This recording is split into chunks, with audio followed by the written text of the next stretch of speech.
ጥያቄ ለዲያስፖራ እንዴት ነው የወጣችሁት? ማለት ወደ ውጭ የወጣችሁበት መንገድ እስኪ መንገዱን ጠቁሙ። እንግልት ጥያቄ ስላለኝ ይሄ ቪዲዮ ለሱ ይደርሰው ዘንድ ሁላችሁም ኮፒ ሊንክ፣ ሪፖስት፣ ሼር አድርጉልኝ። ነው ወጥቶ ወደ ውጭ ሀገር መውጣት ፈልጋለሁ ብሎ ዲያስፖራዎችን እንግዲህ እየለመነ እየተማጸነ ይገኛል።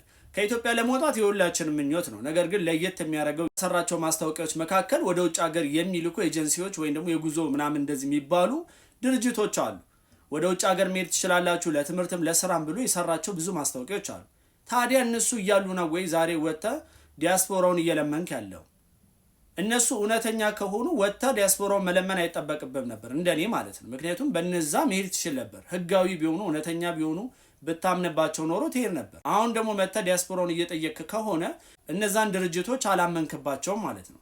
በነዛ ድርጅቶች ደግሞ ካላመንክ ደግሞ ገንዘብ ለማግኘት ብቻ ብለህ ነው ማለት ነው እስከዛሬ ማስታወቂያ ስትሰራ የነበረው ማለት ነው። ስለዚህ እናንተ የማታምኑበትን ነገር ነው ለህብረተሰቡ እያቀረባችሁ ያላችሁት ማለት ነው። ይሄ ነው የገባኝ ነገር። ለማንኛውም ይሄ ቪዲዮ የደረሳችሁ ሰዎች ካላችሁ ኮሜንት ላይ ሐሳባችሁን አጋሩኝ። ይሄንን አዲሱ አካውንታችንን ፎሎ በማድረግ ቤተሰቡ ነው